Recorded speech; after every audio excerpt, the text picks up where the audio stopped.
일본에 마즈키 가즈히로라는 사람이 있습니다.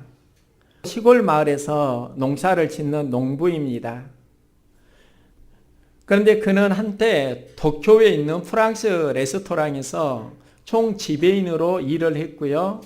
맛집을 소개하는 마슐랭 가이드의 별점 3개를 받을 정도로 도쿄에서는 꽤 유명했습니다. 그런데 마즈키 씨가 농사를 짓기 위해서 그 레스토랑의 총 지배인 자리를 내려놓고 2000년에 시골로 향하는 겁니다. 그리고 이제는 한 해에 10억 원 이상의 매출을 올려서 화제가 되고 있습니다. 그래서 일본의 한 시사 주간지가 마즈키 씨를 취재를 했습니다. 농사를 지은 지 10여 년도 채 안 되었는데 이렇게 큰 수확을 거둔 비결이 무엇입니까? 그때 마즈키 씨가 자신의 성공 비결을 이렇게 말합니다. 제가 생각하는 농업의 개념은 농업이 30%, 서비스가 70%입니다. 그리고 나는 경영인입니다. 저는 시골에서 자랐고 또 농사를 지으면 농부다 이런 생각을 했는데 나는 경영인입니다. 이 말을 하니까 상당히 새로웠습니다. 그러면서 한 가지 생각하게 되는 게 농업에도 경영이 있는데 하나님은 이 세상을 어떻게 경영하실까? 하나님도 경영하실 거 아닙니까? 그리고 마즈키 씨는 농업 자체가 30%, 서비스가 70%라고 하는데요. 이 서비스라는 말에서 서번트가 나옵니다. 즉 섬김, 종이라는 의미가 바로 서비스에서 나오는 것입니다. 그리고 성경에서 서번트의 개념은 굉장히 중요합니다. 예수님을 섬김의 종으로 오셨다. 서번트로 이야기를 하고 있는 것입니다. 물론 기업에도 여러 마인드가 있습니다. 기업에도 기업 마인드가 있고요. 그리고 경영을 합니다. 그런데 농업에도 경영 마인드가 있는데 하나님의 그런 경영 마인드는 무엇일까? 조그만 회사에도 경영을 한다고 하면 천지를 창조하신 하나님께서 어떻게 이 세상을 경영해 나가실까? 우리는 하나님의 경영을 섭리라고도 하는데요. 하나님은 세상을 경영하실 때 경영하시는 방법이 있습니다. 바로 사람을 사용하신다 하는 것입니다.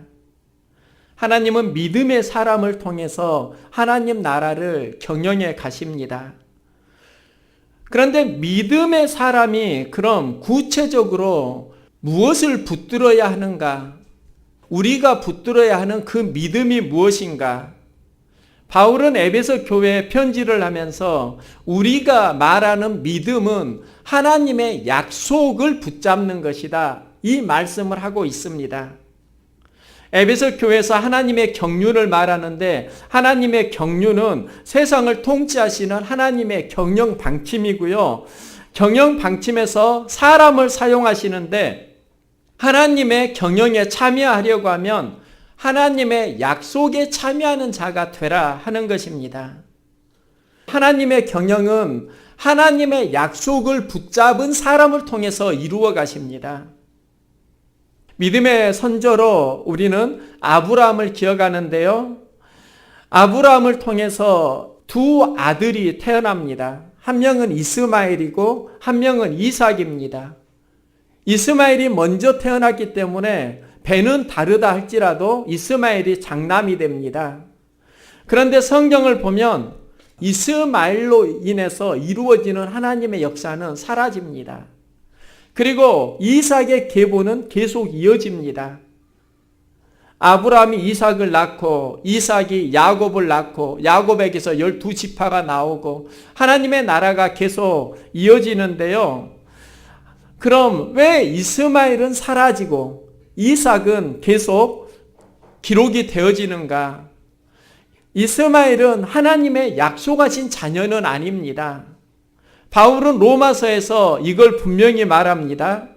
이스라엘에게서 난 그들이 다 이스라엘이 아니요. 아브라함의 씨가 다 그의 자녀가 아니라 오직 이삭으로부터 난 자라야 내 씨라 불리리라.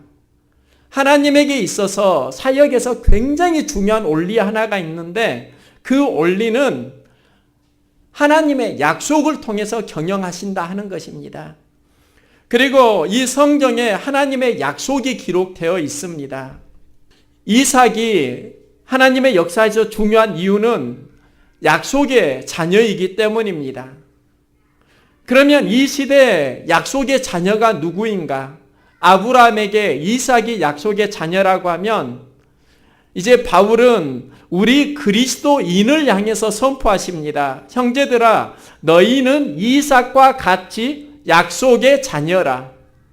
수많은 자녀 중에 우리가 하나님의 약속의 자녀다. 우리에게 많은 일이 있는데 하나님의 경영은 약속을 통해서 이루어지고요. 그 경영에 참여하려고 하면 우리는 하나님의 약속을 붙들어야 한다 하는 것입니다.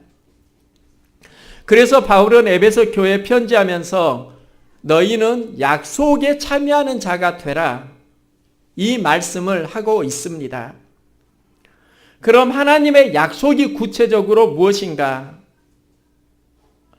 바울이 하나님의 약속에 참여하는 자가 되라 하면서요, 계속 반복하는 게 사랑 이야기를 하고 있습니다. 사랑 가운데서 뿌리가 박히고 그리스도의 사랑을 알고 또 하나님의 모든 충만하신 것으로 너희에게 충만하게 하시기를 원하노라. 우리 안에 하나님의 사랑이 충만하기를 원한다. 이 메시지를 전하고 있는 것입니다. 그러면 하나님의 약속에 참여한다.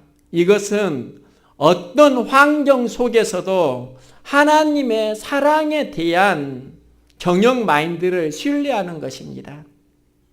하나님이 우리를 경영하실 때요, 하나님은 때로는 우리 안에 많은 어려움도 또 고난도 낙심도 아픔도 상처도 현장에서 경험하게 하실 수 있습니다. 그건 하나님의 자녀라고 해서 예외는 아닙니다. 하나님의 자녀뿐만 아니라 예수님을 모르는 사람들과 동일하게 우리도 아픔과 상처, 갈등 경험하고 있는 겁니다. 그런데 그리스도인은 이 경험 속에서 하나님이 나를 사랑하신다, 하나님 사랑의 동기를 붙잡는 것입니다. 바울은 사역의 현장에서 항상 승리할 수 있었던 이유는 하나님의 사랑을 붙잡는 믿음이 있었습니다. 바울은 고린도후서에서 고백합니다. 그리스도의 사랑이 우리를 강권하시는도다. 바울은 항상 예수님이 강권하시는 사랑을 붙잡았기에 예수 그리스도의 사역자가 됩니다. 우리의 삶도 어려움이 있을 때 하나님 사랑의 동기는 꼭 붙잡을 수 있기를 소망합니다. 하나님이 세상을 이처럼 사랑하사 독생자를 주셨으니 이는 저를 믿는 자마다 멸망치 않고 영생을 얻게 하려 하심이라. 하나님이 세상을 사랑하시면서 사역을 시작하십니다.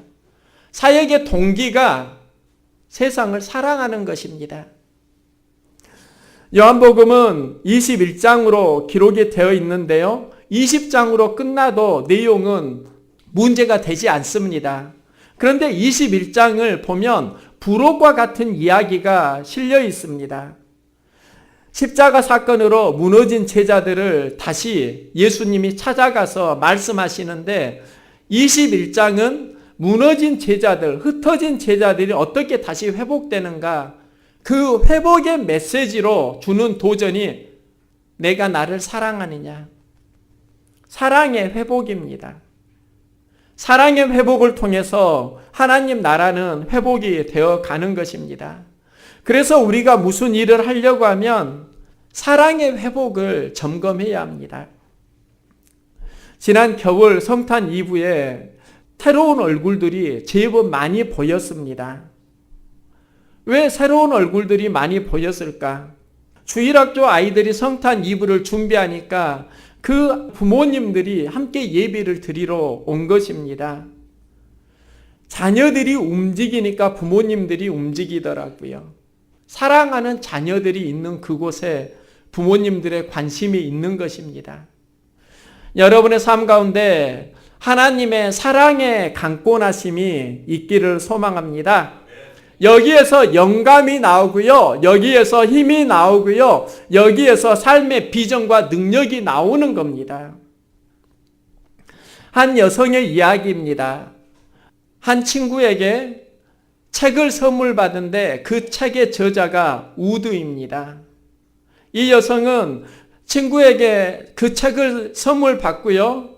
책을 읽는데 그냥 지루하니까 곧 덮어버렸습니다.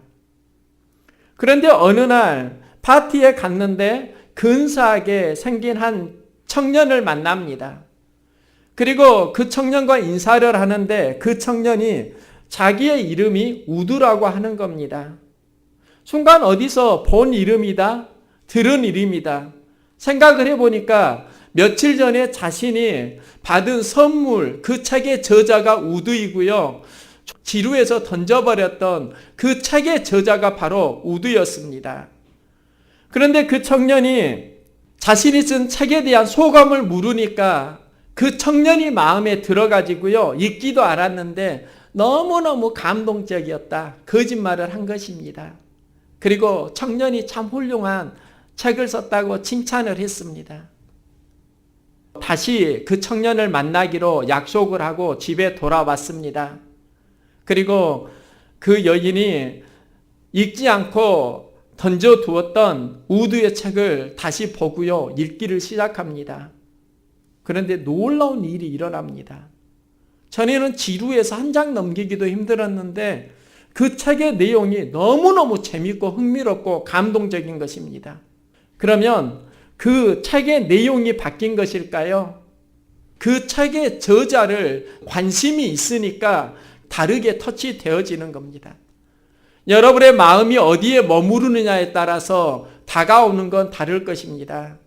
자기가 경험하는 건 자기의 마음의 방향이 어디로 가고 있는가와 연결됩니다. 만일 우리가 하나님을 향해서 마음의 방향이 사랑으로 계속 가고 있다고 하면은 사역의 현장에서 나의 능력은 달라집니다. 그런데 하나님을 사랑하는 그 마음과 사랑의 동기가 사라지고 몸부림을 치다 보면 힘들어집니다. 우리가 신앙생활을 아름답게 하길 원하면은 사랑의 동기를 회복하시기 바랍니다. 하나님은 우리를 사랑하셨습니다. 그 사랑의 마음을 회복하고 그 사랑의 마음으로 다시 몸의 행동을 시작하는 겁니다. 바울은 사랑의 동기를 자꾸 반복해서 이야기합니다. 하나님이 너희를 품었던 그 사랑을 마음속에 회복하라. 이 이야기를 하고 있는 겁니다. 그리고 바울은 환난을 만날 때 낙심하지 말라고 합니다. 환난에 대하여 낙심하지 말라. 이는 너희의 영광이니라. 환난이 너희의 영광이다. 이렇게 말씀을 하는데요. 하나님의 영광이 고난을 통해서 온다 말씀합니다. 우리는 고난에 대한 이해를 어떻게 하느냐에 따라서 신앙의 크기가 결정됩니다. 시편 기자는 모든 피조물의 비전이 하늘이 하나님의 영광을 선포하고 궁창이 그의 손으로 하는 일을 나타내는도다 말씀합니다. 하늘이 하나님의 영광을 선포한다. 우리 인생의 비전이 하나님께 영광을 돌리는 삶입니다. 하나님께 영광을 돌리는 삶을 어디에서 이루어 가는가? 바울은 환난 속에서, 고통 속에서, 아픔 속에서 하나님의 영광을 이루어 간다. 이렇게 말씀합니다. 어려움이 있을 때 나 이 역경 속에서 하나님의 영광을 이루어 가리라. 이 비전은 예수님도 철저하게 품었던 비전입니다. 예수님은 나사로의 집에 자주 들렀는데요. 나사로가 어느 날 죽음을 맞이합니다. 이 상황에서 예수님은 죽을 병이 아니라 하나님의 영광을 위함이다. 이렇게 말씀하십니다. 무엇을 말하는 겁니까? 남들은 모두 다 문제를 보고 아픔과 상처의 현장을 보는데 이 현장에서 예수님은 하나님을 영화롭게 하는 비전을 선포하시는 것입니다. 이 비전이 우리에게 있기를 소망합니다. 나사로의 병은 하나님의 영광을 드러낼 것이다. 여기서 능력이 나오는 겁니다. 우리는 하나님의 영광을 구하는 삶이 있는데 하나님의 영광을 구하는 삶이 아니라 고난 속에서 하나님의 영광을 가로막는 삶을 얼마든지 살아갈 수 있습니다. 기도하지 않으면, 성령으로 충만하지 않으면, 나의 육신의 소욕에 사로잡히면 얼마든지 그럴 수 있습니다. 아브라함의 믿음의 핵심도 사도 바울은 이렇게 말합니다. 하나님의 약속을 의심하지 않고 믿음으로 견고하여져서 하나님께 영광을 돌렸다. 아브라함의 믿음의 핵심은 약속을 붙들었고 믿음으로 견고해졌고 그 믿음이 하나님의 영광을 추구했다 하는 것입니다. 우리도 삶의 현장에서 하나님의 영광을 나는 얼마나 선포하고 있는가? 하나님의 영광을 선포하는 현장이 즐거움, 편안함, 기쁨의 현장이 아니라 믿음의 선진들을 보면 아픔과 역경, 고난의 현장이었습니다. 제가 부목사로 섬길 때 한 장로님이 계셨습니다. 이제 장로님이 연로하셔가지고 이제 누워있어서 신방을 갔는데요. 그런데 그분이 하셨던 이야기가 자꾸 머리에 떠오릅니다. 지금은 교회가 크게 성장을 해서 많은 사람들이 예배를 드리는데 한때 장로님이 젊었을 때는 계속 당신이 교회 새벽종을 울렸다 하는 것입니다. 그러면서 옛날에 교회를 섬겼고 지금은 많은 믿음의 후배들이 좋은 환경에서 하나님께 예배를 드리고 있다. 그 이야기를 자꾸 하시는 겁니다. 그런데 저는 누워서 그 말씀을 하시는 장로님을 보면서요. 장로님이 육신이 연약해서 힘들어 하시지만 그래도 지금 마음속에 신앙의 추억을 먹고 계시구나. 삶이 어떤 추억을 먹느냐에 따라서 그 인생이 달라집니다. 우리도 신앙의 추억을 만들어갈 수 있기를 소망합니다. 신앙의 추억이 있어야지 돼요. 믿음의 후배들에게 나는 이렇게 신앙생활했다. 이런 환경 속에서 하나님께 예배했다. 이 추억을 만들어가고 이 추억이 많은 믿음의 선배들이 믿음의 후배들에게 영향력을 행하는 겁니다. 우리는 나이를 먹으면 결국은 추억을 먹고 살 때가 있습니다. 믿음의 선진들이 하는 이야기가 있습니다. 후배들이 환난 속에서 신음하니까 우리도 그 환난을 경험했는데 그 환난 속에서 하나님의 영광을 구하는 삶을 살았다. 바울은 신앙의 추억을 말할 때요. 그 핵심을 하나님께 영광을 돌리는 삶과 연결하는데요. 우리가 믿음으로 하나님의 영광을 바라고 즐거워하느니라. 그리고 그 다음에 하나님의 영광을 바라고 즐거워하는 그 현장, 그 체험의 현장이 어디인가? 환난 중에도 즐거워하나니. 환난 중에 즐거워하는 인생이 있고 환난 중에 항상 불평하는 인생이 있습니다. 어려움 만날 때 자기가 고백하는 언어를 새롭게 드라이브에 가시기 바랍니다. 누구나 마음이 안 좋을 때 불평, 짜증, 원망 얼마든지 할 수 있는데 자기 말은 결국 자기가 먹게 되고 다른 사람에게 먹이게 됩니다. 그래서 교회에서 믿음의 용사, 환난 속에서 인내하고 기도하고 항상 비전을 선포하는 믿음의 그루터기가 있으면 분위기가 좋아지고요. 그 그루터기가 약하면 믿음이 많이 흔들립니다. 하나님의 놀라운 계획하심이 환난 속에서 하나님의 영광을 추구하는 여러분을 통해서 이루어질 수 있기를 소망합니다. 우리가 하나님의 영광을 바라는 그 시점이 어디인가? 환난에서 인내하는 것이고, 환난에서 인내하고 있습니까? 인내하면서 나는 그리스도인으로 연단되고 있습니까? 연단되면 단단해집니다. 그리고 연단이 되어지면 그때부터 소망을 이루는 겁니다. 바울은 하나님의 영광을 구하는 삶을 살면서 고린도 교회에 또 편지하는데요. 먹든지 마시든지 무엇을 하든지 다 하나님의 영광을 위하여 하라. 무슨 일을 하든지 하나님의 영광을 위해서 하라. 그리고 바울이 약속에 참여하는 삶으로 예수 안에서 함께 상속자가 되고 함께 지체가 되고 함께 약속에 참여하는 자가 됨이라. 예수 안에서 상속자가 된다 이렇게 말씀합니다. 우리는 무슨 일을 하려고 할 때 바른 행동을 이야기합니다. 나는 어떤 행동을 했는가? 그런데 나는 어떤 행동을 하는 것보다 훨씬 중요한 게 나는 누구인가입니다. 행위보다 중요한 것이 신분일 수 있습니다. 나의 신분이 누구인가를 알고 이 신분에 어울리는 행동을 사는 것, 이게 어울리는 삶입니다. 그런데 우리는 내가 누구인지에 대한 정확한 자기 인식이 없으니까 엉뚱한 행동이 나오는 겁니다. 우리가 행동을 건강하게 하려고 하면 나는 누구인가? 우리는 예수님을 통해서 하나님 나라의 상속자가 됩니다. 하나님 나라의 자녀가 됩니다. 우리는 이 세상에 살지만 하나님의 자녀라는 신분 인식이 중요합니다.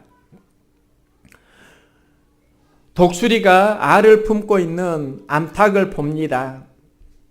그리고 독수리가 알을 그 암탉 품에다 하나 넣어 주었는데요.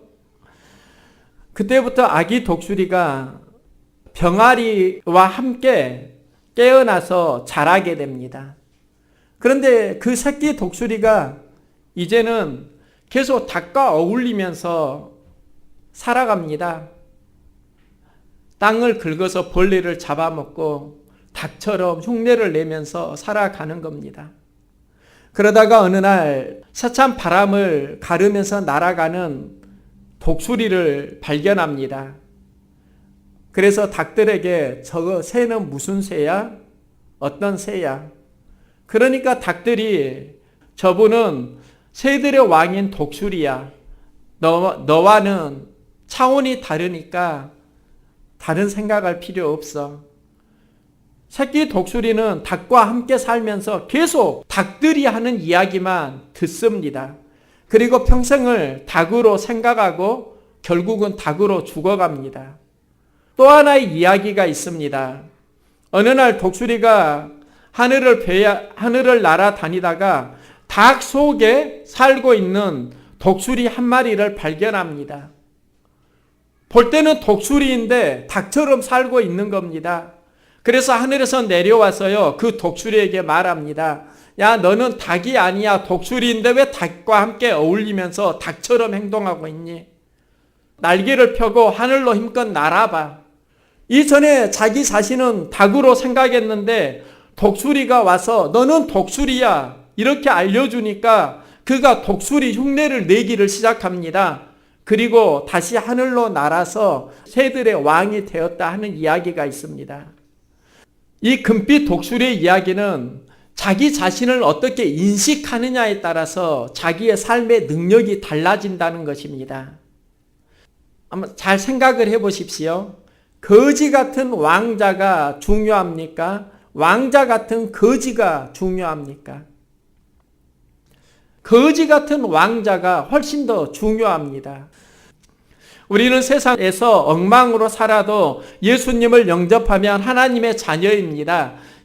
야곱아, 너를 창조하신 여호와께서 말씀하시느니라.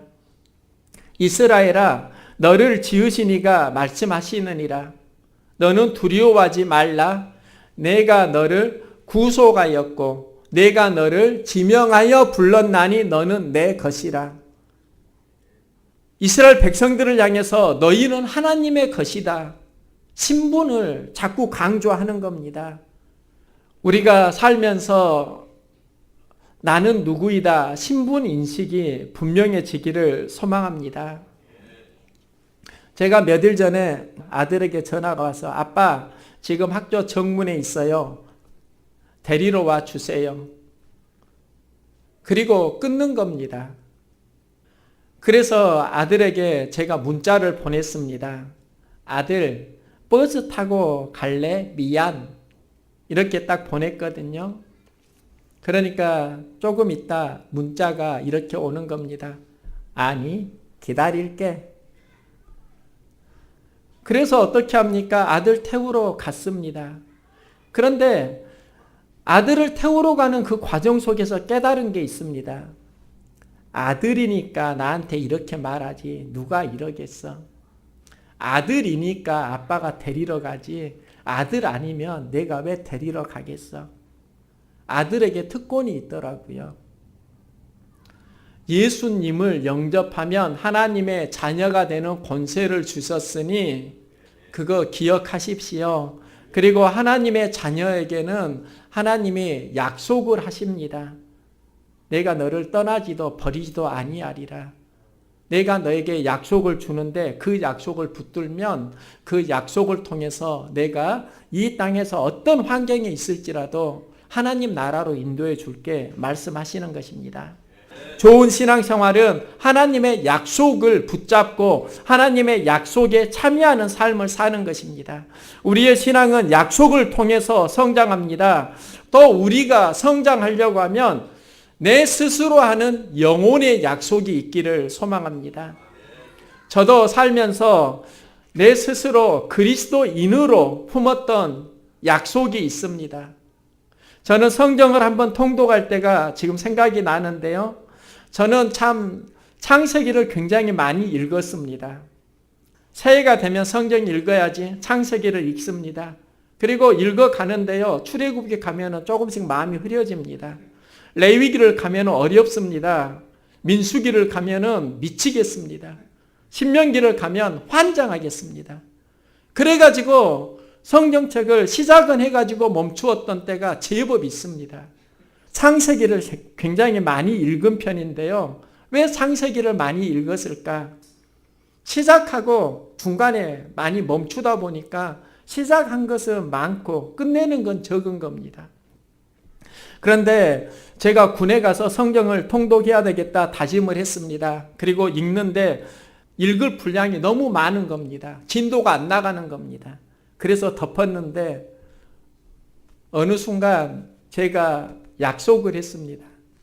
성경 안 읽고는 잠을 자지 않으리라. 제 스스로 약속한 것입니다. 그리고 잠자기 전에 성경 한 장이라도 읽기. 그걸 계속 멈추지 않고요. 가다 보니까 군에서도 성경 통독이 되더라고요. 우리가 하나님의 약속을 붙잡고 또 하나님의 약속을 붙잡기 위해서 그 약속에 참여하기 위해서 내 영혼에 나와의 약속이 있어야 합니다. 그런데 그 현장에서 고난과 환난을 만납니다. 그때마다 하나님은 선하신 동기로 나를 인도해 주셔. 그리고 나는 이 어려움 속에서 하나님의 영광을 구할 거야. 어려움을 만나도 나는 하나님의 자녀야. 하나님이 통치해 가실 때 사람을 사용하시는데 쓰임받는 은혜를 누리기 위해서 하나님의 약속에 참여하는 삶을 살아가시기 바랍니다.